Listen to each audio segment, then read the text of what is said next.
순환이라는 단어가 있습니다. 주기적으로 자꾸 되풀이하여 돌거나 또한 돌아가는 그런 과정을 순환이라고 이야기합니다. 처음에서 시작했다면 그 끝이 다시 처음으로 돌아오는 것이 순환입니다. 반복되어지는 것처럼 보이지만 다시 처음으로 돌아와서 한 사이클을 이루는 것, 그것을 순환이라고 이야기하는데요. 사실 우리 몸 안에 피가 흐르는 것을 생각해 보면 순환이 무엇인지 생각해 볼 수 있습니다. 우리 몸 안에 있는 피는 우리 몸을 한 바퀴 도는데 약 46초의 시간이 걸린다고 이야기합니다. 굉장히 짧은 순간에 우리의 몸을 한 바퀴 도는 이 순환, 이것이 별것 아닌 것처럼 보이지만 피가 정상적으로 순환이 되면 모든 기관들은 정상적으로 작동하게 됩니다. 피를 통해서 영양분을 공급받게 되고 산소를 공급받은 이 육체는 이 건강이라는 것으로 나타나게 되고 정상적인 표현을 하게 되는 것을 보게 됩니다.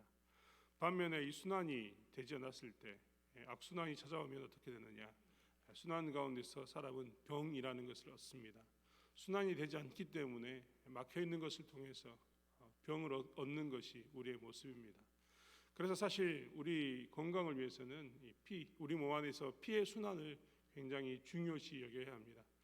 아마 다들 집에 하나쯤 있을 게 오메가3 이런 것 아닐까 싶은데 순환에 대한 문제로 인해서 중요시 여기기 때문에 이 순환을 잘하기 위해서 사람들은 정말 많은 약들과 신경을 쓰고 있는 것을 보게 됩니다. 몸뿐만 아닙니다. 우리의 사회나 경제도 사실 이 순환 구조를 가지고 있습니다. 특별히 경제에서 순환 구조를 이야기하자고 이야기한다면 경제에도 선순환이 있는데 좋은 순환이 있는데 그것은 무엇이냐면 기업이 공장이나 이런 기업에 대한 돈을 투자함으로 인해서 고용이 창출되게 되고 그 고용이 창출됨으로 인해서 사람들은 그 월급을 가지고 다시 기업의 물건을 사게 되고 그러면 기업은 또다시 투자를 하게 되고 이런 것들이 경제 구조 안에서의 선순환입니다. 이렇게 되면 나라가 건강해집니다. 경제가 건강해지는 모습을 보게 되는 것입니다. 반면에 경제가 악순환되는 경우도 있습니다. 언제 악순환되느냐? 가난한 나라들은 계속해서 가난하게 사는데 그것은 경제가 악순환되기 때문입니다. 왜냐하면 당장 기업이 투자할 돈이 없습니다. 기업이 투자할 돈이 없다 보니까 백성들을 특별히 이렇게 고용하지 않기 때문에 또 국민들도 돈이 없습니다. 기업이 물건을 찍어내도 국민이 돈이 없기 때문에 기업의 물건을 살 수가 없습니다. 이러다 보면 계속해서 기업이 성장하지 못하는 가난에 대한 이 경제의 악순환 가운데 있게 됩니다. 요즘 저희가 경험하고 있는 것도 일종의 경제의 악순환입니다. 물가가 올라가게 됩니다. 물가가 올라가게 되니까 사람들은 월급을 더 올려달라고 이야기합니다. 최저임금을 올리고 나면 다시 물가가 또 올라갑니다. 왜냐하면 임금을 주기 위해서 기업은 또다시 돈을 많이 벌어야 되기 때문에 그 물건을 팔면서 더 많은 값을 상승시키기 때문입니다. 이런 것들이 경제의 악순환이 됩니다. 이러면 말로 표현하지 않아도 잘하는 것처럼 국민들은 굉장히 힘든 삶을 살게 되는 것을 보게 됩니다. 경제가 선순환되면 경기가 활성화되면 정말 삶은 정말 즐거운 평안한 삶을 살게 되는데 악순환이 되게 되면 경기 지표가 나빠지는 순간 우리는 굉장히 어려움을 당하는 것을 보게 됩니다. 이것이 선순환과 악순환에 관한 이야기들입니다. 이게 개인에게만 있는 것도 아니고 사회 경제에만 있는 것도 아니고 사실 영적인 부분에도 선순환과 악순환이 있습니다. 선순환을 이야기하려면 수많은 사람들이 있습니다. 성경 안에 있는 영적인 선순환 가운데 있는 사람들, 하나님 말씀에 순종하고 그 말씀에 순종함으로 해서 복을 누리고 했던 선순환에 관한 이야기는 수없이 많습니다. 영적인 악순환에 관한 이야기가 있는데 그 대표적인 것을 이야기하라고 한다면 사사기입니다. 사사기는 사실 죄를 짓고 정복당하고 간구하고 구원받고 다시 하나님을 떠나는 이 순환을, 이 악순환을 7번 합니다. 총 7번을 하는 시간이 얼마만큼 걸리느냐? 약 400년의 시간 동안 이 이스라엘 사람들은 영적으로 악순환 가운데서 계속해서 범죄하는 가운데서 시간을 보내게 됩니다. 철저하게 영적인 악순환의 대표적인 사건이 사사기의 말씀이기도 합니다. 아무튼 이렇게 영적인 선순환과 악순환도 있습니다. 영적인 선순환은 하나님께 주신 축복을 누리는 것이고 영적인 악순환은 옆구리에 가시 같은 이방인들이 그들을 찔리게 하는 모습으로 이스라엘 가운데 나타났습니다. 그래서 영적으로 안 좋은 경우에는 항상 하나님께서 무엇을 주었느냐? 대적들을 주심으로 해서 어렵게 만들었던 것을 보게 됩니다. 사사기에서 나왔던 영적인 악순환이 일어났던 이유는 무엇인가? 많은 이유가 있었지만 그 중에 대표적인 것은 레위인들을 통해서 하나님께서는 말씀을 가르치고 재판을 하고 하나님께 제사를 지냄으로 해서 중보자 역할을 감당하게 하셨는데 영적으로 이것을 감당해야 하는 레위인들이 무너지게 됩니다. 그래서 레위인들이 제 역할을 하지 못함으로 인해서 사사 시대에는 이스라엘 백성들이 말씀을 듣고 따라가야 되는데 말씀을 듣지 못하니까 자기의 소견대로 삽니다. 이것이 이 사사기에 나타났던 사사 시대의 고질적인 문제였다고, 그 악순환에 대한 이 원인이었다고 성경은 기록하고 있습니다. 오늘 본문은 이제 제사장에 관한 이야기가 나오는 것을 보게 됩니다. 어제도 말씀드렸지만 이스라엘 백성들에게 있어서 가장 중요한 직분이 세 가지가 있었는데 그것은 왕이고 제사장이며 선지자입니다. 이 세 사람은 하나님께서 기름을 부어서 세웠습니다. 어제 왕에 관한 이야기를 제가 잠깐 나누었는데요, 말씀 가운데 들었었는데 왕에 관한 이야기를 하면서 하나님은 왕의 자격은 무엇인가, 어떤 사람이 왕이 되어야 되는가에 대해서 이야기했습니다. 또한 왕으로서 어떤 행동을 해야 되는가, 해야 할 것과 하지 말아야 할 것에 대해서 이야기를 했습니다. 이렇게 왕에 대해서 하나님께서 자세히 자격과 행동 규범에 대해서 설명을 했고 그것이 어떤 결과를 가져온가에 대해서 어제는 설명했는데 오늘 제사장에 대해서 이야기를 한다면 하나님께서도 분명히 그런 양식으로 그런 모습으로 설명해야 되는 것을 보게 됩니다. 제사장의 자격이 어떻게 되는가, 제사장은 어떤 일을 해야 되는가라고 이야기를 해야 되는데 오늘 본문의 이야기는 제사장에 관한 이야기를 하면서 그 부분을 생략하고 있습니다. 물론 성경의 다른 부분에서 제사장에 대한 이 부분을 강조했기 때문이기도 하겠지만 오늘 본문에 있어서 하나님께서는 이제 이스라엘 백성들이 가나안 땅에 들어가서 제사장을 섬기는 것에 있어서 제사장에 대해서 어떤 자세를 가져야 되는가에 대해서 이야기하고 있는 것을 보게 됩니다. 그래서 제사장에 관한 이야기를 신명기 18장에서 하시면서 제일 먼저 하시는 이야기는 무엇이냐, 그의 기업과 분깃에 관한 이야기를 하고 있습니다.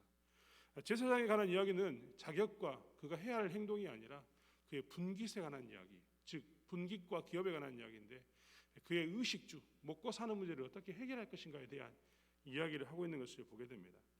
오늘 신명기 18장 1절부터 8절까지의 대부분 다 이야기는 어떻게 제사장이 먹고 살 것인가, 제사장의 의와 식과 주는 무엇으로 해결할 것인가에 대한 이야기가 나와 있습니다.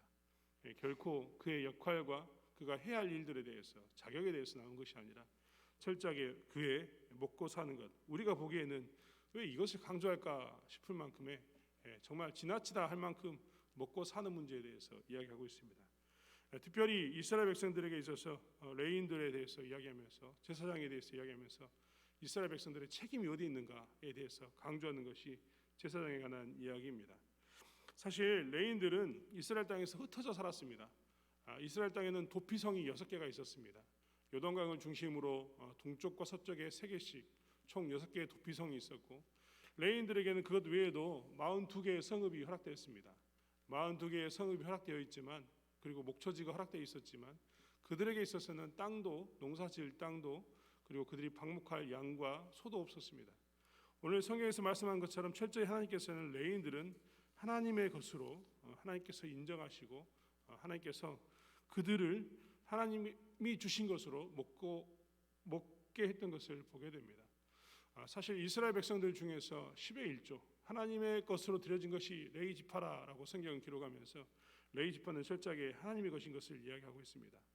그런 레위인들에게 이스라엘 백성들은 먹을 것을 의식주를 제공했어야 했는데 그 의식주에 관한 이야기가 이제 3절 말씀에 나와 있습니다.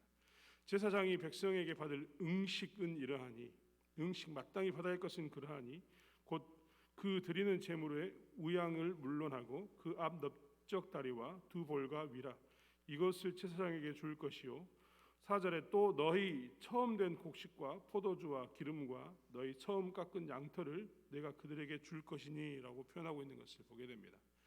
제사장들이 받아야 할 것은 소와 양, 그 앞다리와 두 볼과 위, 그리고 처음 된 곡식, 포도주, 기름, 처음 깎은 양털 등이었습니다. 사실 오늘날로 이야기하면 좀 더 간단히 이야기하면 그들이 받아야 할 것은 무엇이냐면 제물 가운데서 예물 가운데서 일부분이었고 특별히 이스라엘 백성들이 하나님께 드리는 10의 1조 첫 열매를 허락하였음을 보게 됩니다. 이것이 레위 지파를 제외한 이것은 레위 지파를 제외한, 그러니까 제사장이 속해 있는 이 레위 가문을 제외한 모든 다른 다른 민족들, 족속들이 지파들이 섬겨주는 것으로 레위 지파들이 먹고 살았던 것을 이야기하고 있는 것을 보게 됩니다. 이 레위 지파를 제외한 땅을 분깃으로 가지고 있는 지파들의 헌신과 충성이 있지 않고서는 레위인들은 결코 살 수 없다는 것을 강조하면서 하나님께서는 레위 지파를 제외한 땅을 분깃으로 가진 지파들이 이 하나님을 위해서 그리고 레위인들을 위해서 헌신과 충성이 있어야 됨을 계속해서 강조하고 있습니다.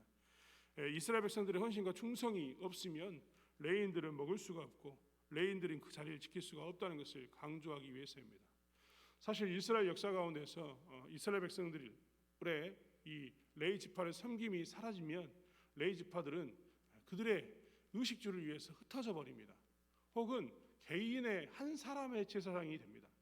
하나님의 제사장이 되어야 되는데 한 사람의 제사장이 되어서 마치 해서는 안 될 일을, 그러니까 하나님을 섬겨야 될 사람이 하나님 말씀을 전하지 못하고 그 사람을 위해서 그 사람을 축복하는 그런 모습으로 나가는 모습 가운데 서게 되는 것을 보게 되는데, 이것을 금하기 위해서 하나님께서는 계속해서 레위 지파를 제외한 땅을 분깃으로 가진 지파들이 어떻게 하나님께 헌신하고 충성해야 되는가에 대해서 이야기하고 있는데, 그 충성을 통해서 레위인들을 먹여 살리고 의식주를 해결함으로 인해서 이스라엘 백성 가운데서 레위인들이 살아갈 수 있게 해달라고, 살아갈 수 있게 해야 한다고 성경은 강조하고 있는 것을 보게 됩니다.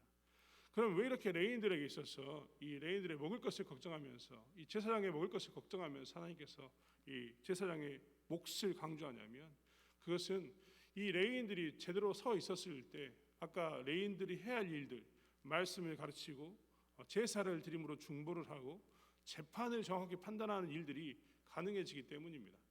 이것들이 가능해지면 이스라엘은 어떻게 되느냐? 하나님이 약속했던 말씀으로 사는 민족이 되고, 말씀이 사는 공동체를 통해서 이스라엘은 어떻게 되냐면 복을 받습니다. 선순환 구조가, 영적인 선순환 구조가 이루어지는 겁니다. 그들이 잘 섬겨줌으로 인해서 레위인들이 건강하게 서게 되고, 레위인들이 건강하게 섬으로 인해서 레위인들이 말씀을 가르치고 그리고 제사를 드리고 그리고 재판을 정확하게 하는 이 선순환 구조 가운데 들어감으로 인해서 영적으로 이스라엘이 건강한 모습, 하나님이 처음 세워서 이루고자 했던 하나님을 증거하는 백성, 구분된 백성이 될 수 있었기 때문에 하나님께서는 레위인들을 통한 이 영적인 선순환을 위해서 이스라엘 백성들에게 제사장을 설명하면서는 제사장의 몫을 이야기하고 제사장에 대한 이야기를 계속해서 강조하고 있는 것을 보게 됩니다.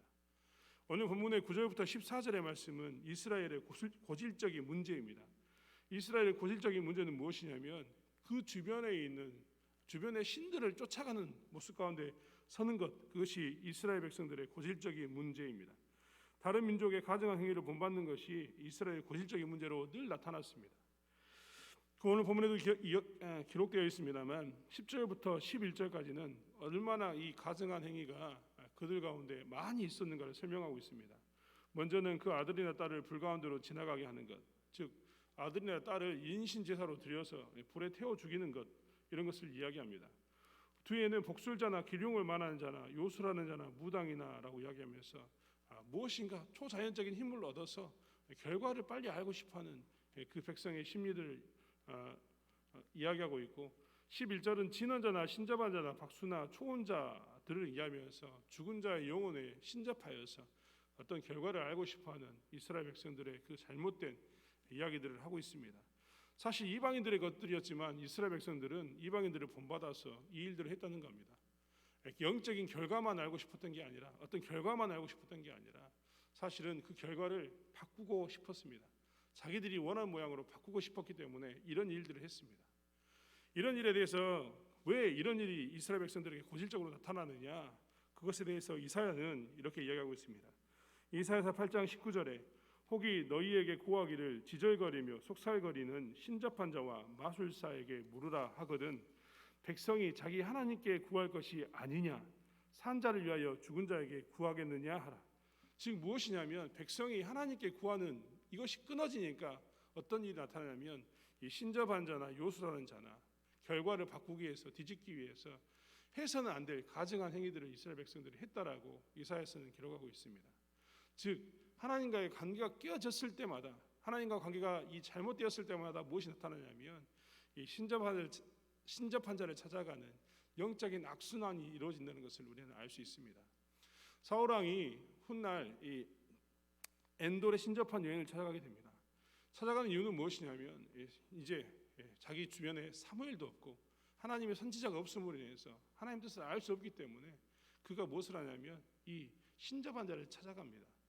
이것이 우리의 모습입니다. 이스라엘의 고질적인 질병이었습니다.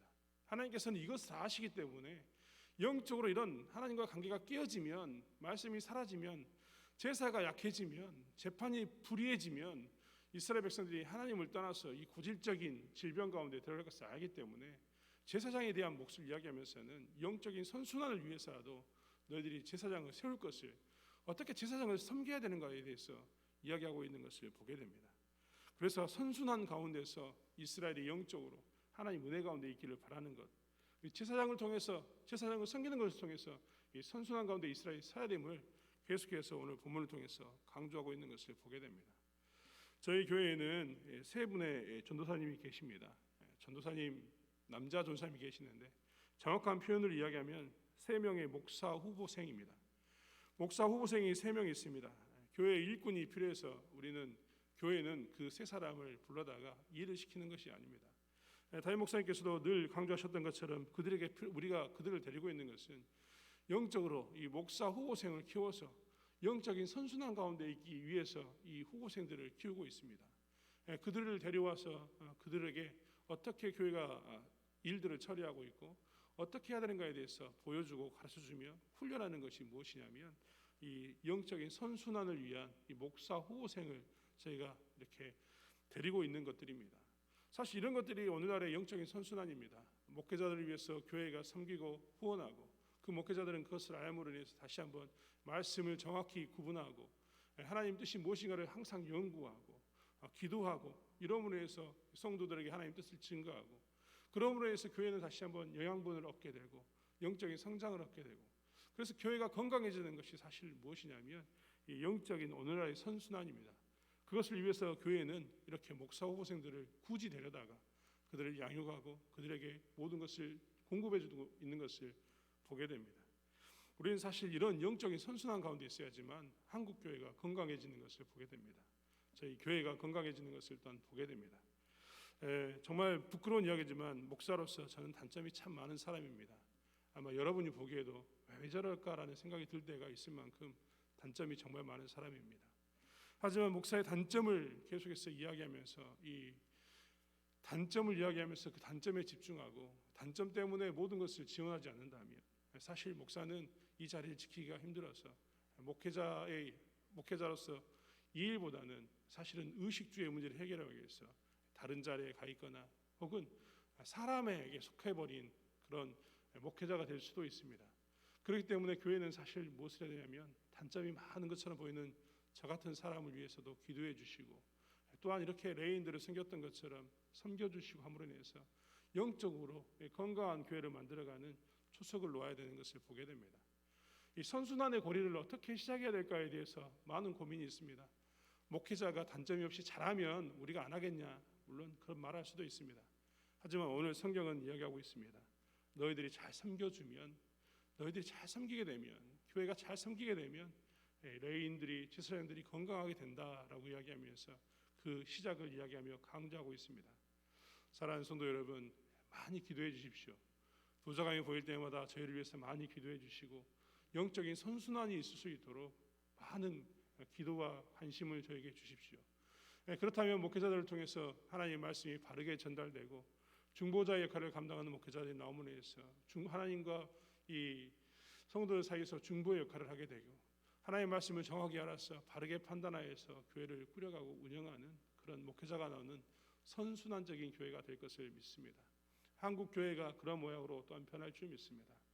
사랑하는 성도 여러분, 다시 한번 저희가 이 영적인 선순환 가운데 있음으로 해서 목회자가 살고 교회가 살고 하나님의 영광이 드러나는 교회를 만들어가는 저와 여러분이 되길 원합니다. 기도하겠습니다.